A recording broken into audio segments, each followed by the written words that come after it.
ਸਰੀ ਦੇ proposed budget ਦੇ ਬਾਰੇ ਅਸੀਂ ਗੱਲਬਾਤ ਕਰ ਰਹੇ ਹਾਂ। 5-year ਪਲਾਨ 2023-2027 ਤੱਕ ਦਾ ਇਹ ਜਿਹੜਾ ਡਰਾਫਟ, ਜਿਹੜਾ general operating and capital budgets ਦਾ ਡਰਾਫਟ ਜਿਹੜਾ ਪੇਸ਼ ਕੀਤਾ ਗਿਆ, ਔਰ ਮਾਰਚ 6 ਨੂੰ ਜਿਹੜੀ ਫਾਈਨੈਂਸ ਕਮੇਟੀ ਦੀ ਮੀਟਿੰਗ ਹੋਣੀ ਹੈ ਉਹਦੇ ਵਿੱਚ ਕਾਫੀ ਮਹੱਤਵਪੂਰਨ ਵਿਸ਼ੇ ਜਿਹੜੇ ਉਹ ਹੋਣੇ ਚਾਹੁੰਦੇ ਸੀ। ਅਸੀਂ ਰਿਕੁਐਸਟ ਕੀਤੀ ਸੀ ਸਿਟੀ ਆਫ ਸਰੀ ਦੇ ਮੇਅਰ ਆਨਰੇਬਲ ਬ੍ਰੈਂਡਾ ਲੌਕ ਨੂੰ ਕਿ ਸਾਡੇ ਨਾਲ ਸ਼ਾਮਿਲ ਹੋਣ ਔਰ ਸਾਡੇ ਲਿਸਨਰਸ ਦੇ ਵਾਸਤੇ, ਸਰੀ ਦੇ ਰੈਜ਼ੀਡੈਂਟਸ ਦੇ ਵਾਸਤੇ ਜਾਣਕਾਰੀ ਦੇਣ ਕਿ ਕਿਸ ਤਰੀਕੇ ਨਾਲ ਉਹ ਸਹੀ ਠਹਿਰਾਉਂਦੇ ਨੇ ਜਾਂ ਜਾਇਜ਼ ਠਹਿਰਾਉਂਦੇ ਨੇ ਬਜਟ ਦੇ ਵਿੱਚ ਇਸ ਟੈਕਸ ਜਿਹੜੀ ਇਹ ਰੇਜ਼ ਹੈ ਉਹਨੂੰ। Good morning, Mayor Locke. Thank you so much for joining me at this hour, and I wish you a very BC Family Happy Day. Happy Family Day to you and your listeners, Samir. Mayor, how would you like to justify this raise in the proposed budget draft? So I think it's important that people look at the budget in a number of ways. First of all, there is the operating budget increase, which is 7%, and I can tell you that is due to a lot of things, inflation and just all of the things that we need to do to run this city. It is challenging as it is. That's a 7% increase. Mm-hmm. There is a 1% road levy fee, which is a critically important issue for us to raise because, as you know, and I'm sure all your listeners know, the roads in Surrey are a mess. Mm-hmm. Previous council, the previous mayor, including Councillor Elford, voted to get rid of that. At the same time, they're complaining like crazy about the condition of the roads. Mm-hmm. And I can tell you that is that's kind of an interesting position to take. You want the roads fixed, but you don't want to pay for them. The cost for the road levy on an average house is about $21 a year. The previous council got rid of that. I disagree with that totally. We have to maintain our roads. And, you know, if you look in lots of areas in the city, in fact, every area in the city, but especially in Newton, that is critical that we get our roads back into good shape. And instead, what have we done? We've let them go into bad maintenance, and that's going to cost us more. You said about Newton, that the focus is going to be on Newton side. I think our Honourable Premier was in Surrey, I think last week, and was there a very big announcements regarding Newton as well? And have you got a chance to speak to him on certain issues? Yes, I have spoken to the Premier since I've been elected on a couple of occasions. The money that was allocated was promised to Surrey, has not been clarified yet. It is, we do know though, we are going to be getting a significant amount of money to Surrey. It's not specifically to Newton. It is generally to our city, but we don't know what that number looks like. Mm-hmm. Sorry. Go ahead. No, you go ahead. I was just going to say, in terms of the third part of the taxation, that I think the part that Councillor Elford was referring to, and I heard him in your previous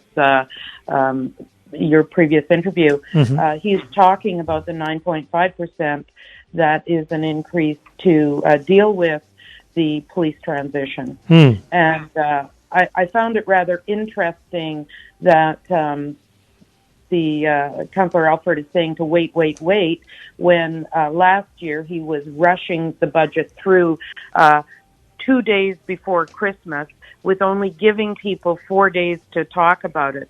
We decided and we ran on an issue of being transparent. We ran saying to the residents, we are going to let you know honestly and upfront about everything that's going on and give you time to respond, and that's exactly what we're doing. We have put forward a budget.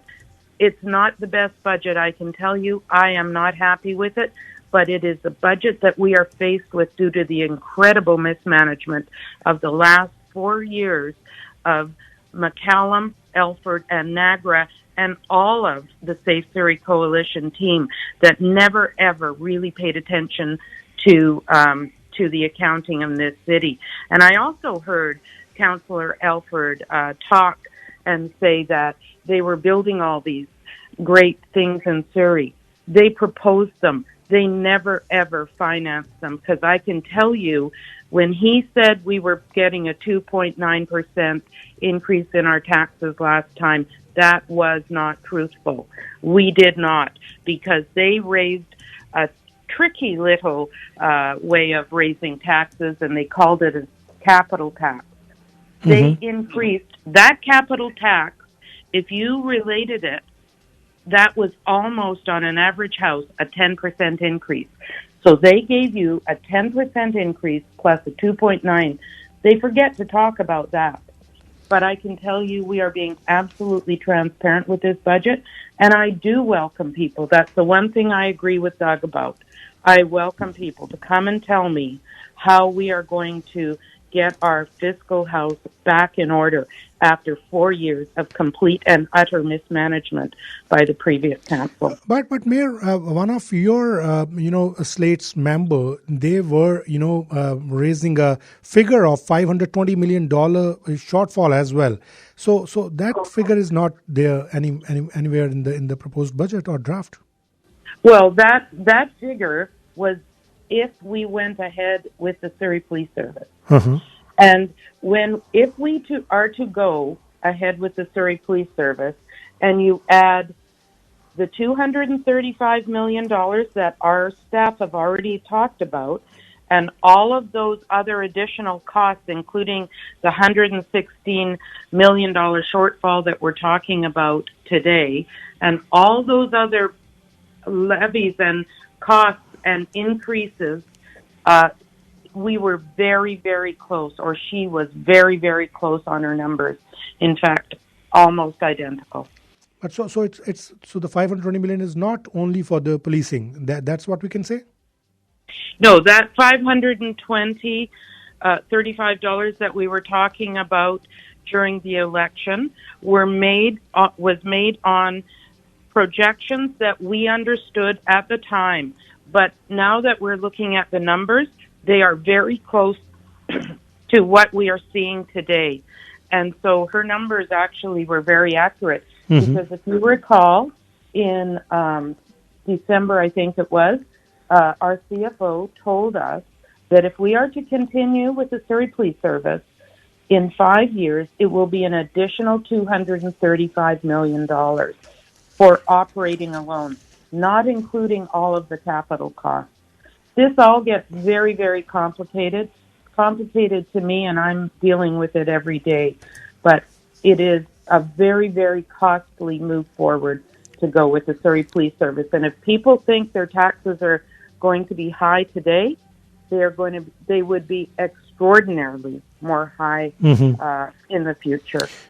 Mayor, but we know the police transition decision is still pending with the province, and even your opposition is saying that they are alleging that it's a pressure tactic by mayor to propose this big double-digit height just to pressurize the provincial government to take a decision or to make a decision in your favor.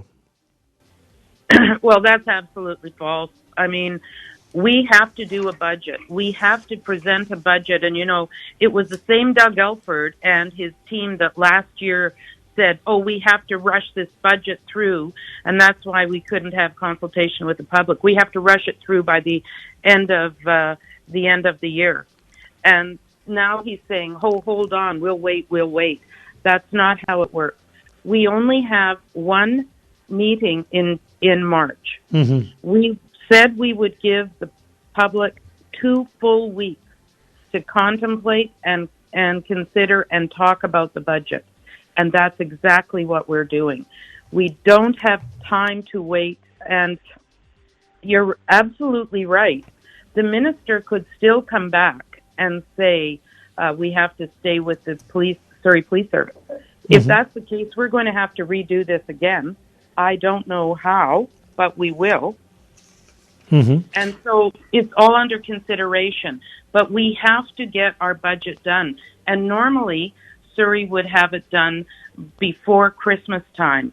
We are way late right now putting a budget in. Lots and lots of other cities have already done them, and we're behind. So, Mayor, in this case, if province goes with your plan and they stick with the Surrey RCMP as a police of jurisdiction, So in that case, so the 9.5% general property tax is going to be excluded from the budget? No, that 9.5% is entirely the mismanagement of the previous council, doing things like saying that there is going to be an 18-month severance clause in the plan. All of those things, all of the challenges we have had, all of the delays we've had with the Surrey Police Service. But you should know this, Samir, that is only going to be for a maximum of 3 years. I expect it will only be for this year and maybe a slight raise next year. Mm-hmm. We do think we can manage it. The real tax on the city, the taxation part on the city, is the 7% for general operating and the 1% road levy. That 9.5% is strictly on the mismanagement of the Surrey Police Service and the mismanagement of the previous council that never had the accountability, never took stock of the accountability moving forward.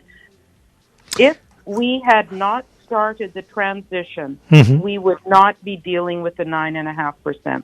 And entirely. So, Mayor, as you said, that you are encouraging people to come forward and give their opinion on March 6th. I can give one suggestion that why don't city increase its mean to generate more revenue in some other ways to earn revenue rather than imposing the tax raise tax hike on the residents. That is something we have raised with staff as well, and it is something that we've asked staff to look at. I thank you for that. We know that there are other opportunities for the city to raise money, but please remember, we have been in the seats. We have been in power for 3 months. Mm-hmm. My team, and so it's we are trying to right a fiscal ship. There is no doubt about it that Surrey has financial challenges due to the previous council, and we need to right that ship. I'm sorry. I can tell you, the last thing I wanted to do was to deliver a budget that looks like this, but I must. Now, if the public have some ideas moving forward, we're happy to listen to them, and we want to listen to them, and that is exactly why we gave this 2 full weeks of time before for people to consider it fully and make some really sound, I hope, comments to us that we can utilize. Mm-hmm. So Mayor Locke, altogether, if we look at this budget, 17.5% raise is going to be, equals to $403 for a single family home? Yes. And so it's about $403 for a single family home. For an average condo, so about $900,000, it's about $209 a year. And for an average condo, it's about $116 a year. Mm-hmm. And that is significant. There's no doubt about it. But we have to balance our budget. That's the other thing, Samir, that I think people need to know. By law, it's not an option. By law, cities must balance their budgets. Provinces and federal government always don't do that, but cities must. And so it's really important that we get this done and get it done right. And I'm hoping, and I'm actually confident, that next year we'll be able to see some relief on all of on this tax, because this is significant this year. But mm-hmm. I'm hopeful that we will be able to reduce it in the coming years. Mayor, are you going to talk to the feds for any kind of help in case, because they already announced their immigration proposals and plans, and so many people they love to come to the West Coast, and especially in Surrey and Vancouver. So in Surrey there's going to be more people. We need more infrastructure. Are you going to talk to the feds as well, the federal government as well, for any kind of help? Absolutely, Samir, and I already have. I've already started that dialogue. And one of the things that we are saying loud and clear with all levels of government, with the federal government, the provincial government, and with Metro Vancouver, is that Surrey must get its fair share. It must get its fair share of development dollars, of infrastructure money, and of all of those things that are coming into the city. We're seeing everybody pay attention always to the north side of the Fraser and to Vancouver especially. But it's Surrey's turn. We're 630,000 people. We are growing at just an incredible rate.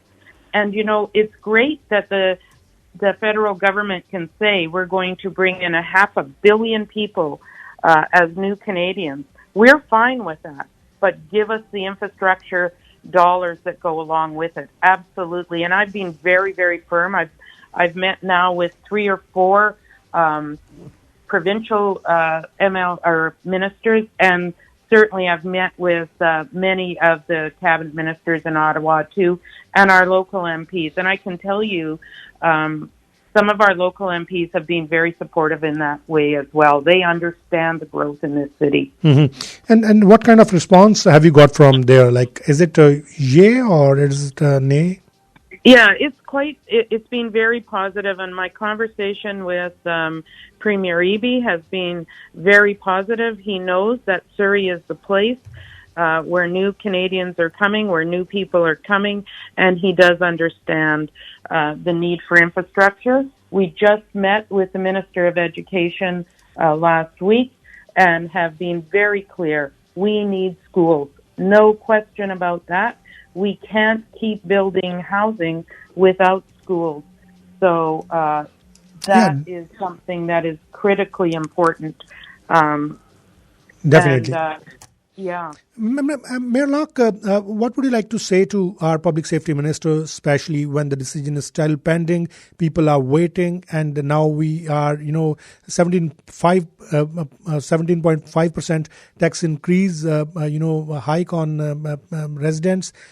There's an uncertainty, especially with the police transition process. What would you like to say to our Minister of Public Safety?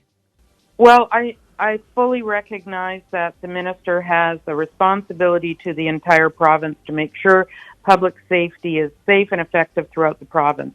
But I think it's also important for him to understand that Surrey has made a decision. They made a decision on October 15th last year when they at the election. It is Surrey's time to turn this around, to get back to proper policing in our city. I think that he also needs to recognize, and I know he does, that the delay that has been happening since that time has done nothing but cost us more money. And that is absolutely part of this problem. The longer this goes on, the more money gets racked up. So we do need to get back to proper policing, consistent policing, and that is with the RCMP. And Mayor, what would you like to say in closing, especially to the residents of Surrey and to the British Columbians? Well, I want to say for sure have a very, very happy Family Day. Spend it with your family and those you love. To the people in the Newton area, I want to say I'm excited about the Focus Newton campaign that we are starting right away. In fact, we've already started that. And I look forward to great things happening in the lovely community of Newton. But I just want everybody to have a happy and safe Family Day. Thank you so much. You have a nice day as well, ma'am. Thank you. Bye now.